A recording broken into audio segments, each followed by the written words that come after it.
Unit 10, Lesson 6, Inverse Trig Functions. First, we need to develop what an inverse trigonometric function is, and then we'll use it to find exact and approximate values for trig functions. Trig functions aren't one-to-one because every one of them fails the horizontal line test, meaning it will have at least two values, in fact many more as we continue along because that's periodic and repeats. So instead, we're going to have to restrict ourselves to a certain domain of that function, just like we had to do with quadratic functions. So an inverse sine function is the unique angle in minus pi over 2 to pi over 2, and we'll talk about why they choose that range so that the sine of the angle is x. This, of course, in the regular sine function, the y is the angle, and this is the ratio. And now if we start with the inverse trig function, if we start off with the sine inverse of x and we get a y, the thing that we're putting in the inside of that function is the ratio, and we're getting out is the angle. And there are two notations for it. There's inverse sine, which is what you're going to find on your calculator. Those are above the regular trig functions on your calculator, such as here is sine, here's sine inverse, cosine, cosine inverse, tangent, tangent inverse. But some books don't like that notation. They think it's confusing with the reciprocal function, so they like to use the arc sine. I will switch between them sometimes just so you get used to both notations. Now, why did they choose this particular range for the angles for the repeating? Well, they want to include all of the values for a ratio that it can get, and we know that a cosine has to be between -1 and 1 for the ratio. So if we look at all the different values from -1 to 1, we want angles that have those.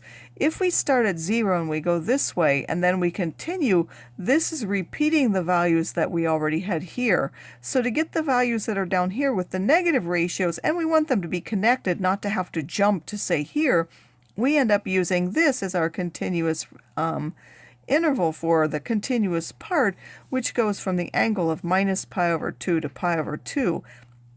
And of course, because they're switched, this is the domain for the regular function will be the range for the inverse function. And when we had -1 to 1 as the output for the regular function will be the input for the inverse function. So if we have a positive ratio, which is from 0 to 1, we're going to get a positive angle between 0 and pi over 2.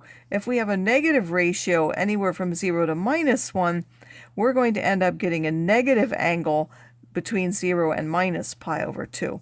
For cosine, in order for them to be continuous and do the same thing, we end up getting a different interval.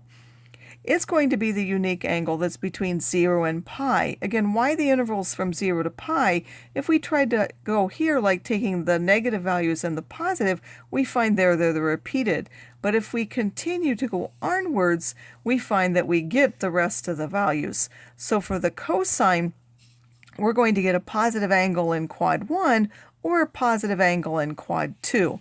So again, the sine, if we have a positive ratio, will go to quad 1. A negative ratio will take us to quad 2. If we put in a positive ratio for cosine, we go to quad 1. If we put a negative ratio in for the cosine, we'll end up in quad 2. They're both positive angles. Here one is positive, one is negative. The tangent, because it gives all the values between on either side from minus pi over 2 to pi over 2 in one period for the tangent, those are the values we use, just the first period for the inverse function, and that matches what we had for the sine. It will go positive ratios will go to angles between 0 and pi over 2, and negative ones will take us to 0 to minus pi over 2. We need to keep this in mind whenever we use inverse trig functions because they give us just one angle, the one in the first part that we use, and we have to figure out how to use that to get any other angles that we might want that have the same trig ratios. So to remind us of what we had, positive ratios, if I put in a positive ratio for any inverse trig function, it's going to give me a positive angle in the first quadrant, and the reference angle will be equal to that angle. For negative ratios, we do different things for different inverse trig functions. For the cosine, we're going to get a positive angle in quad 2, So the reference angle will be pi minus that angle. But for the sine and the tangent, we actually get a negative angle in the fourth quadrant, and alpha will be negative the theta, because if theta is negative, alpha will now be positive. In fact, the reference angle alpha, this is always positive. Alpha is always positive no matter what we do. We need a positive reference angle. So if we end up with a negative angle, we need to figure out how to get a positive reference angle from that. Now, the ratios that we're going to put inside of these trig functions, so for example, I'm going to take the negative inverse of something. They might be one of the known values that we've been using, or they might be just some decimal value for which we don't know the triangle. We need to be able to recognize the values 0, 1, 2, square root of 2, square root of 3, square root of 3 of 2, and so on. And they're opposites, meaning if we had minus 1, well, not minus 2, but anyway, those values, in order to end up with the particular things, and I'm not sure why a 2 is there, there should be square root of 2 over 2 instead.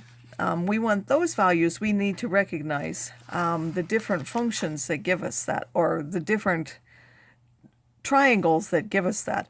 And if we put in any other value there, we're going to have to use our calculator to get the values for the inverse trig functions. So they will either be known values coming from these ratios, or there'll be values that we have to evaluate.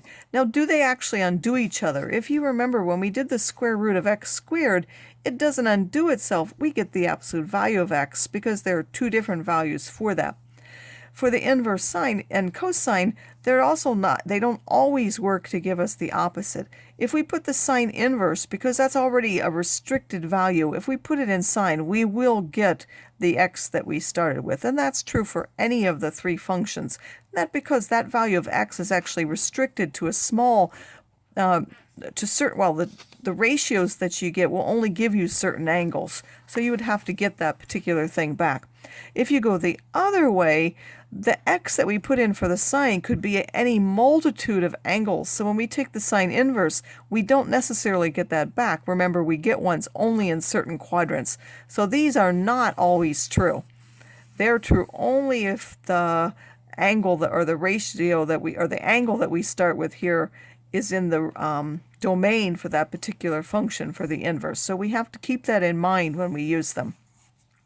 So now we want to actually evaluate an angle. Of course, this is one of our known ratios, so that's going to give us a known angle that we have. It's a positive side ratio, so we know it's going to go into quadrant 1. So we're going to draw our reference triangle into quad 1. And then because we know the square root of 2 over 2 is the same as 1 over the square root of 2, that's related to the 45, 45, 90 degree triangle, and that angle is simply pi over 4. I've written it down here. For you, you could simply write that was equal to pi over 4 in the question. And then we're also asked to find the two angles between 0 and 2 pi, which have that as their side ratio, or for the sine. And now we know that sine is positive in which two places? We know that the sine is positive in the first quadrant and in the second quadrant. They both will have the same reference angle. So we need to use what we got up here to find the reference angle so that we can find the two here. Well, one of them is just pi over 4, and because it's in quad 1, that actually is the reference angle. Then in quad 2, we know that in quad 2, it's pi minus the alpha. So if I take pi minus pi over 4, I get 3 pi over 4. So that gives us our two angles, pi over 4 in quad 1 and 3 pi over 4 in quad 2. Both of those have a sine, which is the square root of 2 over 2. For the second example, we have the sine inverse of minus 0.84, and this is not a known triangle. So first of all, since we're asked for something in radians, we want to make sure that our calculator is set to radians, not degrees, again, by going to mode and making sure it's in radians. Then when we use our inverse trig functions, they're going to give us something in radians. So if I take the sine inverse now of minus 0.84, oops, I missed the 4. If I do minus 0.84, I will end up with 0.997, and that's now in radians. That's, of course, a negative angle in quad 4. In quad 4, So if I wrote this, I would just write from my calculator that that's minus 0.997. I'm done with the first part of the question, which is finding each value. But now I want to find the two angles between 0 and 2 pi, which have this as the sine. Of course, this is not one of them because it's a negative angle.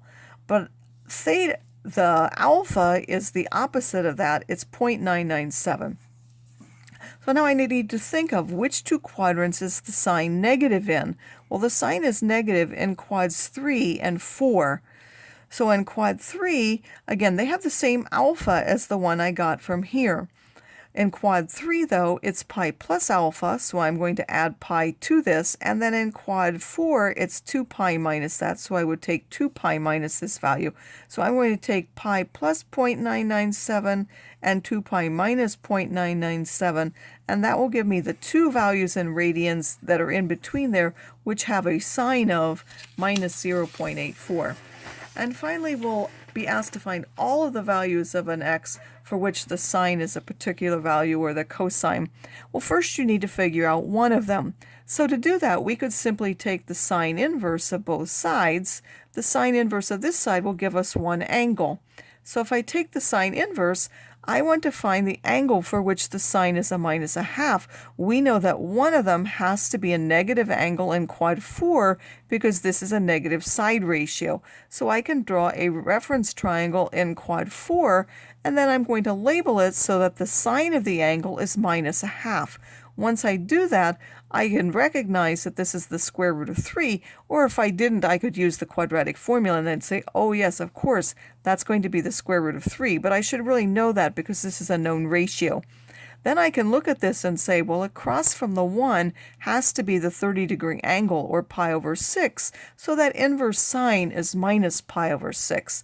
Now the reference angle is the opposite of that, so that's pi over 6. And now we want to know, well, where is the sine negative again? There are two quadrants where the sine is negative. Again, those are now going to have values of pi plus alpha and 2 pi minus alpha. So if I add pi to pi over 6, I end up with 7 pi over 6. If I take 2 pi minus pi over 6, I get 11 pi over 6. And then we want all of the values. Well, we have to take those two basic ones, the ones that are between 0 and 2 pi, and then we have to add the period of the sine function, which is 2 pi. We could add any number of those, and all of those values are coterminal, so all of those values would have the same sine value of minus a half.